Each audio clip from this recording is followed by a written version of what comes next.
Souvent, on a tendance à dire que les mots ne sont pas révélateurs de la vérité. Alors c'est vrai en partie, mais en partie seulement, car on ne peut pas dire, par exemple, que même si nous l'exprimons différemment, eh bien nous avons tous le même Dieu. Souvent, on fait l'amalgame avec les religions monothéistes, entre elles, en disant, en fait, elles ont le même Dieu. Les musulmans, les chrétiens, les juifs, ils ont tous le même Dieu. Derrière les noms de Jésus, Allah, Jéhovah, n'est-ce pas la même entité spirituelle, non?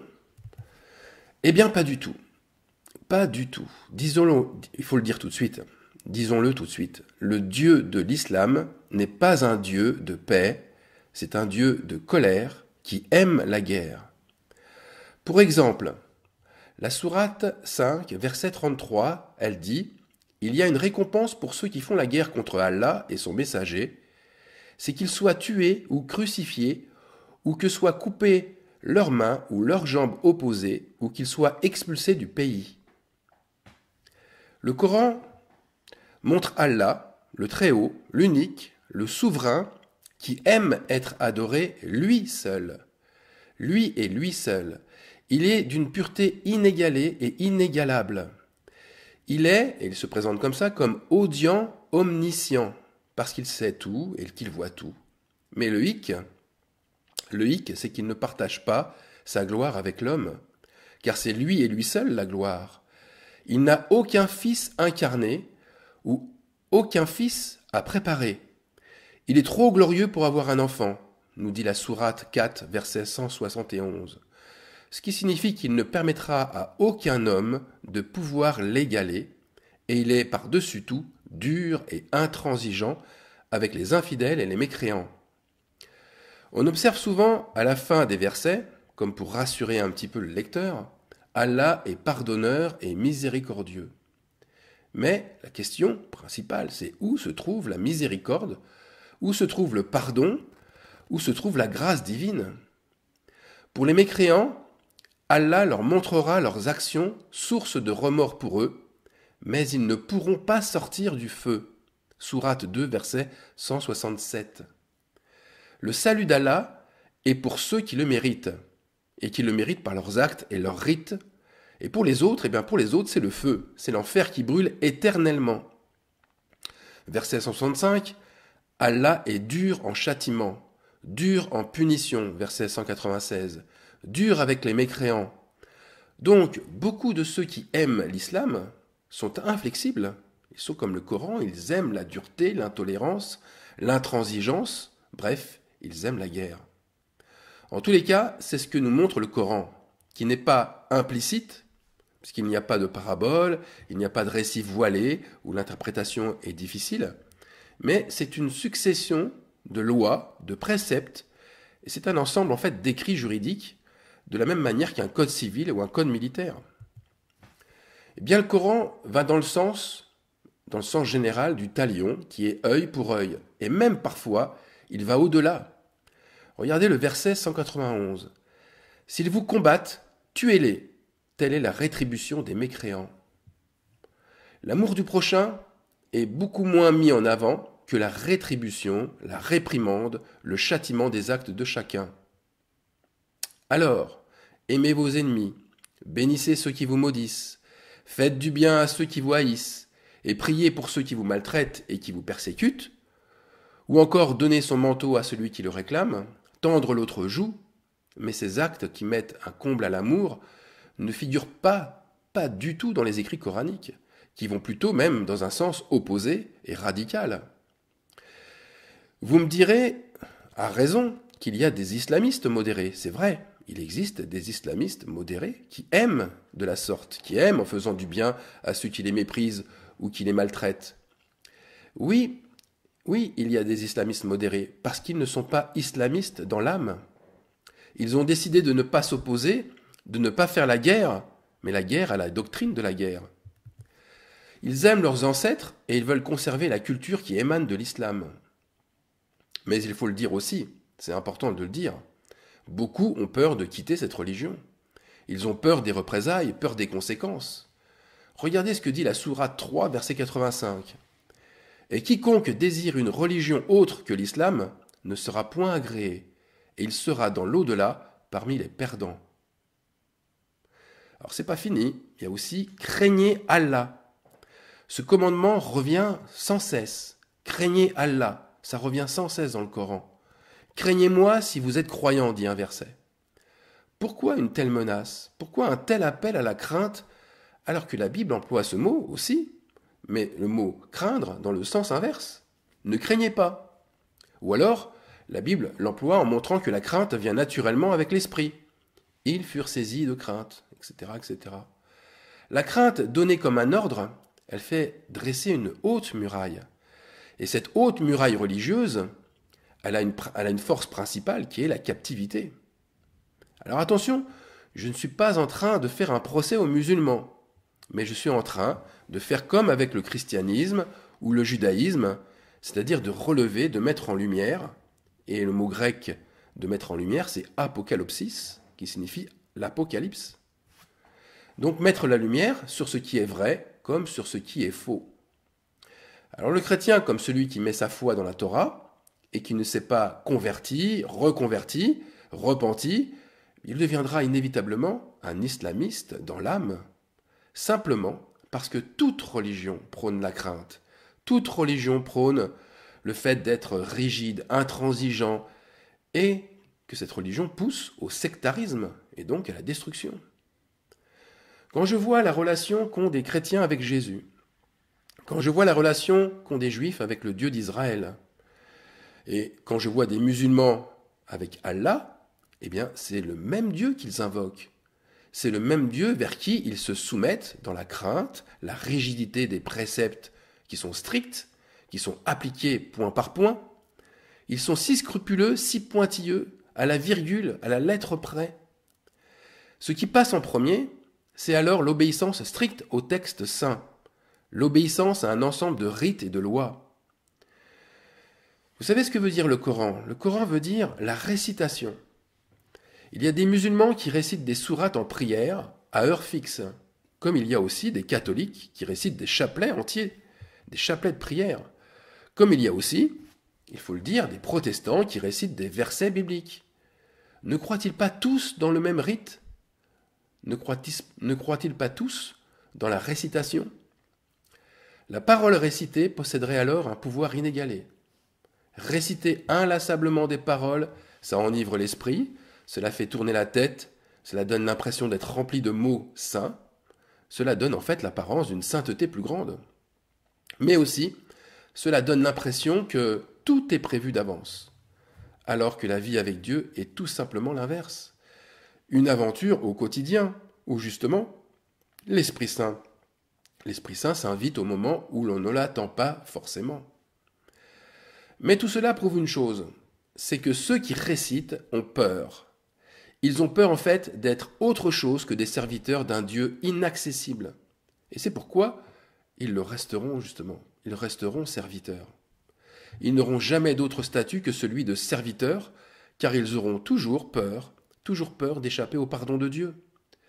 Réciter par cœur, ça revient alors à se rassurer sans cesse. C'est une échappatoire. Mais une échappatoire à quoi? Eh bien tout simplement à la liberté en Christ. Le Coran donc dévoile, par conséquent, cette relation de dominant-dominé, cette relation de maître-serviteur. Et elle le fait par un constant monologue, un monologue de Dieu envers l'homme. Ce monologue est exactement le même que celui qui lit sa Bible avec des yeux légalistes. Il ne voit pas un Dieu incarné qui vit et qui se plaît au milieu des hommes régénérés. Mais c'est un Dieu, là, qu'il voit, un Dieu séparé de sa création, et qui l'oblige, d'une certaine manière, à rentrer dans une histoire où tout va être établi à l'avance, une histoire immuable, où les jours de chacun sont prédestinés. Alors, il y a des choses en plus que ces croyants-là vivent, c'est qu'ils vivent une lutte incessante. Ils luttent contre des adversaires. Ils luttent contre un monde hostile et injuste envers eux. Ils luttent tous contre leurs mauvais instincts, mais sans jamais pouvoir s'en séparer. Ils veulent, à force d'efforts, revenir en arrière, revenir à leur nature ancienne. mais il devrait plutôt changer fondamentalement de nature. Mais là aussi, sans la conversion et la repentance, c'est impossible. Donc, dans ce sens pragmatique, toutes les religions se valent. Elles se valent car il y a beaucoup d'islamistes et très peu de vrais croyants dans toutes les religions. Tout ce qui est isme, ça renvoie à la subversion de la révélation. Ça renvoie à la crainte, à la violence et pour finir à la guerre. C'est pourquoi un musulman qui se convertit au christianisme, il peut toujours rester musulman. Il n'a pas de gros efforts à faire, il a simplement à changer de livre, c'est-à-dire à passer du Coran à la Bible. Quoique la Torah et les évangiles ne sont pas des écrits interdits. Allah les aurait lui-même envoyés, sourate 3, verset 3. Mais celui qui a changé de lecture n'a pas changé de Dieu, s'il est toujours aussi légaliste et méchant. Alors oui, vous aurez sans doute compris, ou anticipé, que les assemblées chrétiennes, elles engendrent de nouveaux convertis. Mais de nouveaux convertis à qui? À quoi? À l'islam. Elles engendrent de nouveaux convertis à l'islam. Elles engendrent le même monstre terrifiant, légaliste et méchant. Pourtant, dans la Bible, le Dieu d'Abraham, le Dieu de Jacob, lui montre dès le début un caractère qui est bien opposé. Il n'est pas belliqueux, lui. Il se présente comme un Dieu de paix.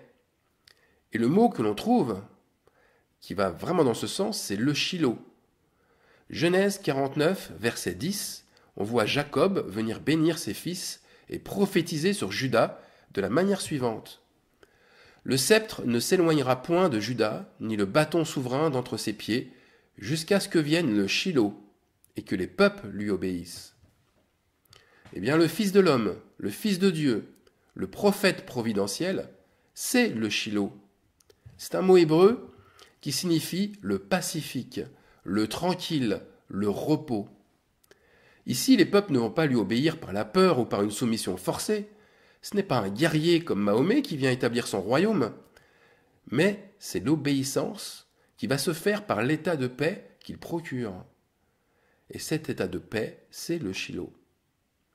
Et le son de la voix de Dieu, il ne se fait pas dans un bruit de tonnerre, c'est pas un bruit impressionnant, c'est un doux murmure comme le prophète Élie l'a entendu. Donc le vrai croyant ne cherchera pas à savoir qui a raison dans les religions. Est-ce que c'est le Dieu des chrétiens? Est-ce que c'est celui des musulmans? Ou encore peut-être celui des juifs? Non. Le vrai croyant cherchera le seul et unique Dieu de paix et d'amour. Il cherchera en fait ce dont il a besoin au plus profond de lui. Voilà sa quête. Eh bien, quand on a soif, on cherche de l'eau, on ne cherche pas de la nourriture. Donc un assoiffé ne pourra ni se contenter de la nourriture du judaïsme, ni de celle du christianisme, ni de celle de l'islam, car c'est le même Dieu, elle n'étanchera pas sa soif. La femme de Samarie, elle, qui n'était pas juive, en venant boire à la source de Jésus, elle ne venait pas embrasser une nouvelle religion. Jésus lui dit, les vrais adorateurs adoreront le Père en esprit et en vérité. Voilà sa réponse. Voilà l'eau véritable qui seule désaltère définitivement. Cette eau ne provient pas de la lettre, mais elle provient de l'esprit de ceux qui préfèrent la vérité au mensonge, et donc de ceux qui ont choisi de se débarrasser du mensonge qu'ils abritaient eux-mêmes. Maintenant, la Bible, elle nous met en garde contre l'autre Dieu. L'autre Dieu, c'est celui qui ne procure ni la paix, ni la tranquillité, et qui vient oppresser et détruire. Ce Dieu de la colère, il va dès le début être congédié et séparé de l'assemblée des justes.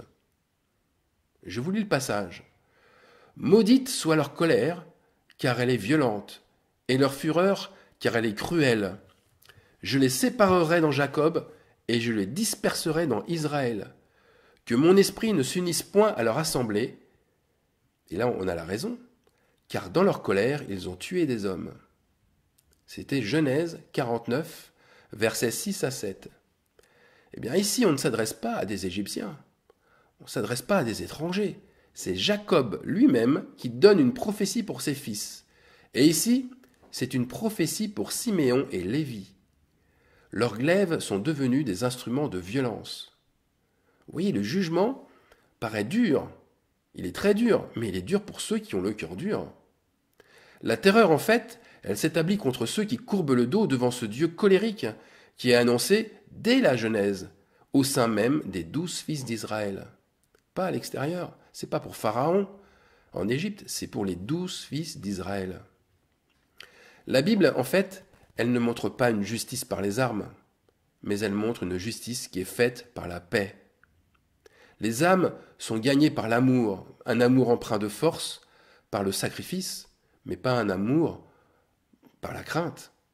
Le véritable amour bannit la crainte. Alors la colère, quant à elle, la colère, c'est la puissance de la première corne, celle de la bête de l'Apocalypse. Cette corne se caractérise par un esprit, c'est l'esprit d'Égypte. L'Égypte, c'est un mot hébreu, c'est Mitzraïm, qui signifie double oppresseur. Pharaon avait cet esprit doublement oppresseur en s'opposant à Moïse. Et la première oppression, c'est la captivité. C'est un esprit qui crée l'esclavage, la colonisation, qui asservit les autres. On peut dire que l'histoire des nations, l'histoire des religions, elles abondent de récits qui vont dans ce sens. Et la deuxième oppression, elle provient de l'arrogance, qui finit inévitablement, cette arrogance finit dans la guerre. La guerre, elle a des armes, et c'est un glaive qui sert à exercer la domination, la vengeance, elle sert à étendre son territoire. Ça veut dire que lorsqu'on se réfugie en Égypte, on met sa confiance dans les chars et les cavaliers. C'est ce que nous dit le deuxième livre des rois, au chapitre 18, verset 24. Alors notre époque, mais aussi toute l'histoire des nations, elle est flagrante de cette confiance qui est mise dans le Dieu de la guerre. Les chars et les cavaliers islamistes, elles sévissent sur toute la surface de la planète. Pas seulement par le djihad, mais aussi par une autre forme de djihad dans les assemblées chrétiennes. Et cette autre forme de djihad aboutit à la guerre et à la destruction des lieux de culte. Pareil, regardez l'histoire des croisades. L'histoire des croisades a révélé des esprits cruels, des esprits meurtriers dans tous les groupes. Pas seulement chez les chefs musulmans ou chez les croisés, mais tous les groupes, et parmi toutes les nations. Chez les petits gens aussi, eux, ils ont été remplis de haine et de vengeance comme les autres. De même, l'empereur Constantin, un empereur très catholique, soi-disant converti à la suite d'une vision de la croix de Christ dans le ciel, cela n'a pas empêché à cet empereur d'être un chef militaire cruel et meurtrier au point de tuer son beau-père. Qu'avait-il comme esprit en lui? Ce n'était pas l'esprit de la guerre, l'esprit de l'Égypte. Cet esprit mauvais s'associe aussi à une autre corne de la bête qui est Balaam. Balaam, si on se rappelle, c'est un prophète qui cherchait à égarer les Israélites qui avaient suivi Moïse. Et Balaam signifie destruction du temple.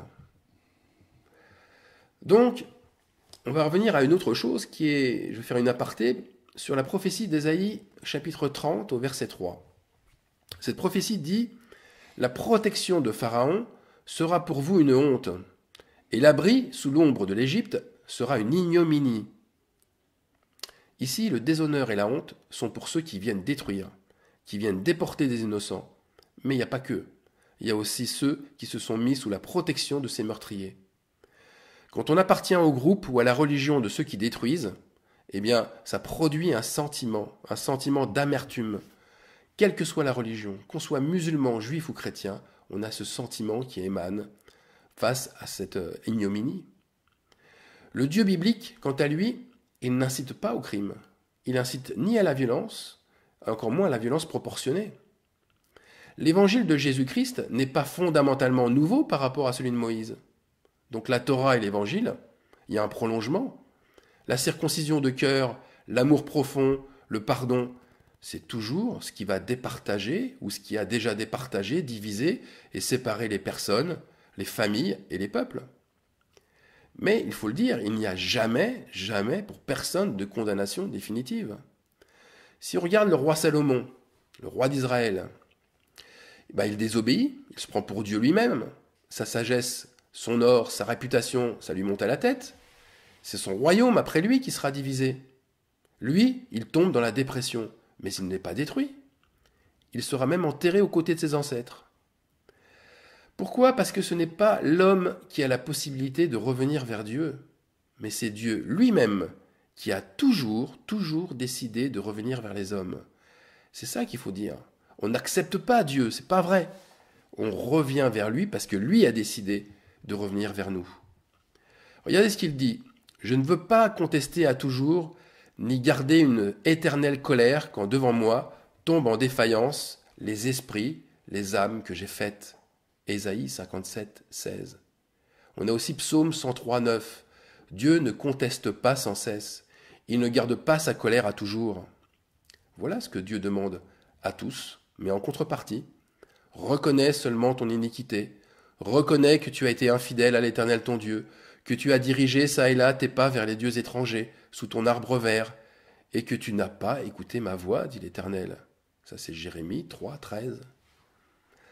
Donc, pour résumer, le Dieu de la Bible, c'est un Dieu compatissant, qui est lent à la colère, et pour finir, qui est libertaire. Libertaire parce qu'il délie les liens, il fait grâce aux opprimés, il ne se détourne pas de celui qui crie à lui, et il adopte des fils en les baptisant de son esprit.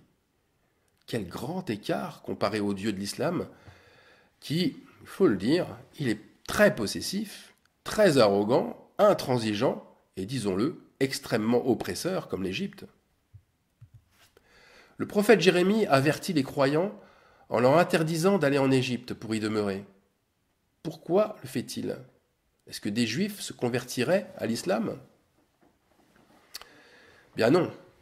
L'aveuglement va dans les choses profondes de la foi. Se mettre en colère, rentrer en guerre contre les autres, les rendre captifs de ses passions, leur faire craindre ses réactions et ses propres idées. Mais c'est cela être un pharaon. C'est cela forcer l'autre à rentrer en Égypte. Instaurer une théocratie par la force, la cruauté, en s'emparant de tous les pouvoirs religieux, politiques et juridiques, c'est utiliser une force de dissuasion qui est illicite et que l'on retrouve partout, que ce soit dans les assemblées chrétiennes, comme dans les synagogues ou comme dans les mosquées. Donc, les démons ont ce pouvoir qui est lié à la colère. Vous savez, les démons, c'est daimon. Daimon, en grec, c'est une construction de deux mots grecs. Daio, qui signifie feu, et de haïma, qui signifie sang. Quand on rejoint tout cela, ça veut dire que les démons, c'est le feu dans le sang. Eh bien, lorsque nous prenons l'expression pour identifier un caractère, nous disons parfois c'est un sanguin, eh bien un sanguin, c'est un colérique. C'est une personne qui a le feu dans le sang, qui part au quart de tour, qui s'emporte rapidement et qui devient violent à la fin. Voilà comment peut s'exprimer le pharaon qui est en nous si nous le laissons prendre place. Donc le Coran, c'est un autre évangile. C'est un autre évangile, c'est un évangile de guerre. Il met en scène l'histoire biblique. C'est vrai, il y a des passages bibliques. Mais on en retire l'essentiel de ces passages. Regardez le sacrifice de Issa, le sacrifice de Jésus, et sa fonction de fils qui est né du Père, pour accomplir la purification, pour accomplir le rachat dont chaque être humain a besoin, il n'y figure pas dans le Coran. Il a été retiré. La Torah n'est pas un ensemble de livres contradictoires, mais comme tous les évangiles, si le cœur est mal disposé, eh bien on y verra la même chose que dans les écrits du Coran. C'est pareil. La question en fait c'est que recherchez-vous en Dieu? Un esprit de guerre ou un esprit de paix? Si c'est celui de la guerre, n'importe quelle religion vous l'apportera. Si c'est la paix que vous cherchez, un seul et unique Dieu vous comblera, le Saint-Esprit. Il s'agit par conséquent de ne pas montrer encore une fois un ennemi hors de soi, mais un ennemi en soi. Et cet ennemi en soi, c'est l'esprit de l'Égypte. C'est cet esprit mauvais et puissant qui vit dans le croyant qui est sûr de sa voix, qui craint et qui se fait craindre, et qui est intransigeant, violent. Et violent, ça ne veut pas dire forcément en acte, mais en tous les cas en parole. Et ce croyant qui est sûr de sa voix, et qui est violent vis-à-vis des incroyants, ou de ceux qui ne croient pas comme lui. Donc le démon, l'esprit mauvais, c'est celui-là qu'il faut chasser. Si ce démon vit en vous, je vous conseille de prier, de jeûner et d'éloigner de vous de vous éloigner de toute violence et de tout jugement sur les autres.